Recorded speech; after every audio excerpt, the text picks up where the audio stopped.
नमस्कार विद्यार्थी मित्रांनो, आपण आजच्या व्हिडिओमध्ये स्वाध्याय 11.1 पाहत आहोत. प्रश्न पहिला दिला आहे आपल्याला.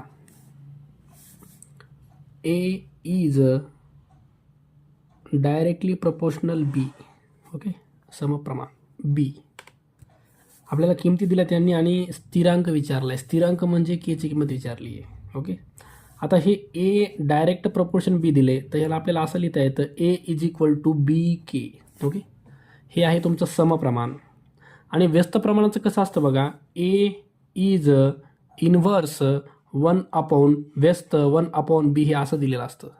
आणि ह्याच्यामध्ये बघा, ह्याच्यामध्ये केची तुमचं इक्वेशन तयार झाले ए बरोबर बी के, आणि याच्यामध्ये इक्वेशन तयार होताना ए बरोबर के अपॉन मध्ये बी हे असं इक्वेशन तयार होईल. ओके, आपल्याला त्यांनी डायरेक्ट प्रपोर्शन दिले, समप्रमाण दिले तर हे असं बनवायचं, आणि व्यस्त प्रमाण दिले तर ए व्यस्त 1/b तर ए बरोबर के अपॉन बी हे असं इक्वेशन बनेल. आता आपल्याला केची किंमत काढायची तर बाकीच्या किमती टाकून देऊ आपण. एची किंमत दिली 2.5, टाकून द्या 2.5. बीची किंमत दिली आहे 5 × के आहे, आपल्याला केची किंमत काढायची आहे. तर केला इकडेच ठेवून द्या, पलीकडं 0 आपलं 2.5 आहे, 2.5 आहे, ह्याच्या अपॉनमध्ये आपला 5 जाणार आहे. ओके, आता पॉईंट मागे सरकवा, पॉईंट मागे सरकवला, हा पॉईंट 1 मागे गेला. इथं ह्या संख्येमध्ये पॉईंट समजा इथं आहे तुमचा, संख्येत पॉईंट नसेल तर संख्येच्या शेवटी पॉईंट असतो. इथला पॉईंट जर आपण 1 मागे घेतला तर इथला पण पॉईंट 1 मागे घ्या, म्हणजे इथं खाली 50 तयार होईल इज इक्वल टू के. आता लेस करा, 25 × 25, 25 दोन्ही 50, म्हणजे केची किंमत येईल तुमची 1/2. 1/2 म्हणजेच आता हा तर पर्याय दिला नाही तर 0.5 दिले तुम्हाला, तर के इज इक्वल टू 0.5 हे आपला आन्सर असेल, पर्याय क्रमांक 2. प्रश्न क्रमांक 2 दिले आपल्याला. 5 मीटर तार आहे बघा, 5 मीटरची किंमत आहे 80 रुपये, आणि तुम्हाला विचारली 1 डेसिमीटरची विचारली किंमत काढायची. ओके, तर काय करा, पहिले हे जे 5 मीटर आहे याला तुम्हाला डेसीमध्ये कन्वर्ट करावं लागेल. बघा, किलो, हेक्टो, डेका, मीटर आणि डेसी, तुम्हाला डेसीपर्यंत यायचं आहे. बघा, kilo, hecto, deca, metre, deci, नंतर सेंटी आणि नंतर मिली असते. तर तुम्हाला मीटर आहे, आपलं मीटर आहे तर तुम्हाला त्याचं डेसी करायचं आहे. Kilo, hecto, deca, metre, deci. Metre आहे तर डेसी करायचं आहे. हे 5 मीटरचं डेसी केलं तर हे होते 50 डेसी. ओके, हे झालं 50 डेसी. आता आपल्याला दिले काय, 50 डेसीची किंमत आहे 80 रुपये, तर 1 डेसीची किंमत आपल्याला काढायची आहे. हे तुमचं समप्रमाण आहे. समप्रमाणामध्ये रेशो आपल्याला असा कॉन्स्टंट घेता येतो. ओके, डायरेक्ट प्रपोर्शन आहे, याच्यामध्ये रेशो कॉन्स्टंट घेता येतो. बघा, 5 मीटर होतं, मीटरचं डेसी केलं तर हे 50 डेसी झालं. 50 डेसीची किंमत दिली 80 रुपये, आणि आपल्याला विचारली 1 डेसीची किंमत. 1 डेसीची किंमत समजा मी x रुपये पकडली. ओके, आता याला सॉल्व्ह करूया. एक्सची किंमत काढायची आहे. एक्स तुमचं इथं जाईल क्रॉसमध्ये, इकडं हे 80 वर जाईल आणि हे 50 तुमचं खाली येईल.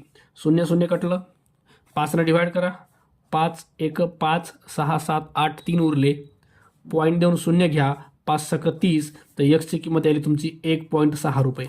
1 डेसीची किंमत यायली 1.6 रुपये. ओके, तर 1.60 हे तुमचं पर्याय क्रमांक 2 हे योग्य आन्सर असेल.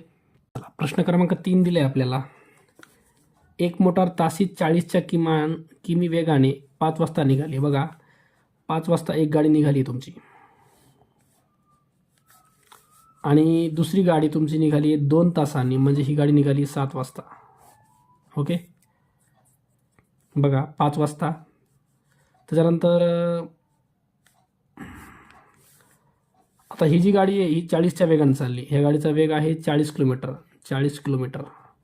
आणि दुसरी जी गाडी आहे तिचा वेग दिला आहे बघा 1.5 ह्याच्या 1.5, 40च्या 1.5 म्हणजे काय करायचं बघा, 40ला 1.5 तुम्ही गुणाकार करा, तुम्हाला मिळेल 60 km/h. एका तासाला ही गाडी चालली 60 किलोमीटर. ओके, आता ही गाडी तुमची 5 वाजता निघाली आहे. 5 वाजता निघाली आहे, ही गाडी 6 वाजता, हे तुमचा टाईम आहे. 6 वाजता, 7 वाजतील, 8 वाजतील, 9 वाजतील. ओके, 6 वाजता ही गाडी तुमची अंतर कव्हर करायली 40 किलोमीटर. आता ह्यांनी विचारलं काय आपल्याला, दोन्ही मोटारीची भेट किती वाजता होईल.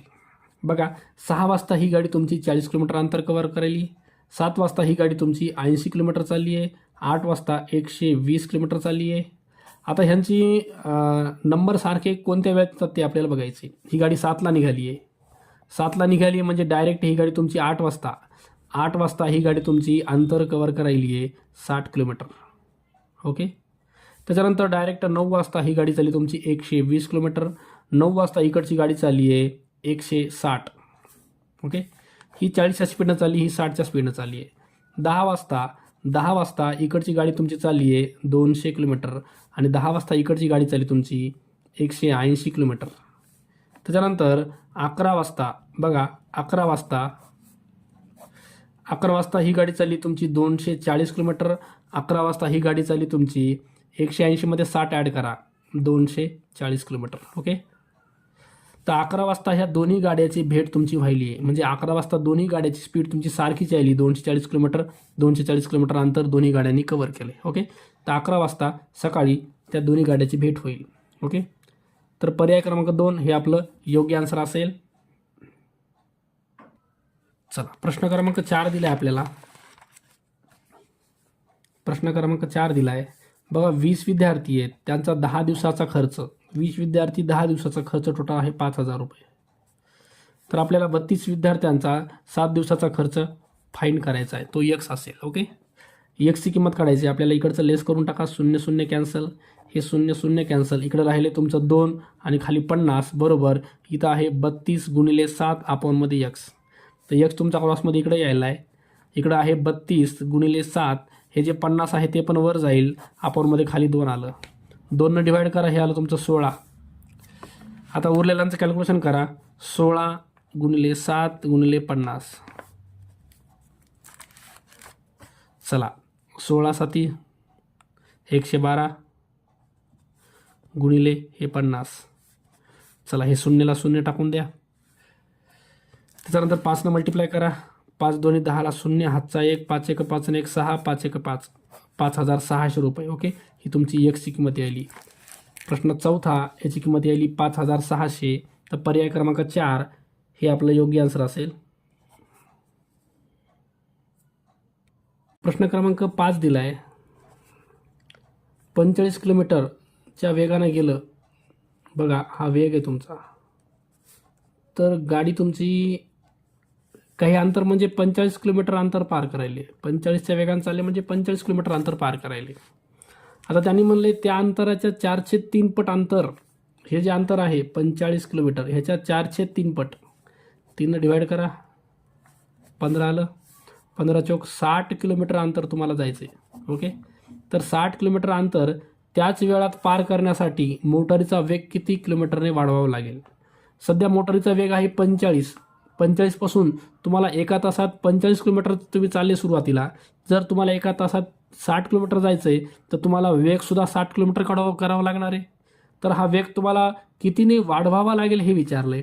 तर 45पासून 60 करण्यासाठी वेग तुमचा कितीने वाढला आहे? 15 किलोमीटरने वाढला आहे. किलोमीटर पर हावरने वाढला आहे. ओके. तर पर्याय क्रमांक 3 हे आपलं योग्य आन्सर असेल.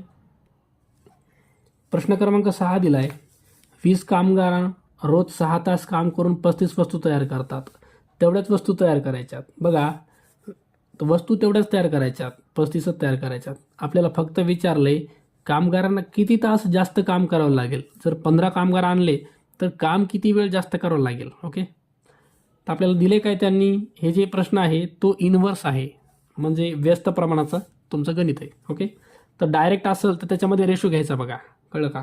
म्हणजे 20 कामगार, त्यांना लागणारे टाईम 6 तास. हे डायरेक्ट आहे, समप्रमाण डायरेक्टमध्ये असा रेशो घ्यायचा आहे.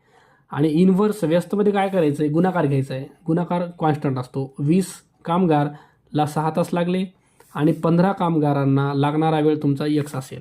ओके. आता आपल्याला ही x काढायचं आहे. तर एक्सला एकटं ठेवा. इकडं आहे तुमच्याकडं 20 गुणिले 6, हे 15 खाली येईल. डिवाईड करा. 3 2 6, 3 5 15. राहिलेलं खाली घ्या. 20 गुणिले 2 अपॉन 5 बरोबर x. 5ने करून टाका. 5 चौक 20 आणि हे 4 2 8. ओके. तर 8 तास, रोज किती तास जास्त काम करावं लागेल? 8 तास जास्त म्हणजे पहिल्यापेक्षा किती? पहिले 6 तास काम करत होते, आता तुम्हाला 8 तास काम करायचं आहे. म्हणजे फरक कितीचा आहे? किती तास जास्त काम करावं लागेल? तर 2 तास तुम्हाला काम जास्त करावं लागेल. ओके. हे आपलं 3 हे आपलं योग्य आन्सर असेल. प्रश्न क्रमांक 7 दिला आपल्याला. बघा 45 किलोमीटर वेग पर हवर, 45 किलोमीटर वेगाने जाणारी मोटरसायकल एक पूल 20 सेकंदात पार करते, तर पुलाची लांबी आपल्याला विचारली आहे. तर पहिले काय करू आपण, हे जे 45 किलोमीटर डिस्टन्स आहे याला आपल्याला मीटरमध्ये घ्यायचं आहे. हे किलोमीटरमध्ये आहे. एका तासाला 45 किलोमीटर गाडी चालली, म्हणजे हे येतं 45,000 मीटर. ओके, मीटरमध्ये आणलं कारण सगळे उत्तर तुमचे मीटरमध्ये आहेत. ह्याला मीटरमध्ये घेतलं. बघा 45,000 मीटर अंतर पार करण्यासाठी तुम्हाला 1 तास लागायला आहे. 1 तास म्हणजे 60 मिनटं, 1 तास म्हणजे 60 मिनटं. पण आपल्याला इथं सेकंदात विचारले, तर हे 1 तासाचे 60 मिनटं झाले आणि मिनटाचे सेकंद करायचे डबल अजून एक 60 घेतलं आहे मी. बरोबर आहे. 45,000 मीटर अंतरासाठी तुम्हाला एवढे सेकंद लागायलेत आणि x मीटर अंतरासाठी तुम्हाला 20 सेकंद लागायलेत. ओके, बघा आता याला सोडवा. याच्यामध्ये 0 कॅन्सल, इथला 1 आणि इथला 1 0 कॅन्सल. राहिलेलं खाली घ्या. 450 खाली उरले 6 6 बरोबर x/20. 6 करून टाका. 6 7 42 उरले 3 6 पंचे 30 खाली घ्या. 75 हे 20 त्याच्या गुणाकारात जाईल. खाली 6 आहे बरोबर x. आता 20 आणि 6 ह्या दोघाला 2 करून टाका. ह्याला 10 होतं, 2 केलं तर 3 होतं. 3 याला डिवाइड करा. 3 2 6 1 उरला, 3 5 15 25 10 250. हे एवढं तुमचं अंतर 20 सेकंदात पार होईल. ओके, तर 20 सेकंदामध्ये 250 मीटर. पर्याय क्रमांक 3 हे आपलं योग्य आन्सर असेल.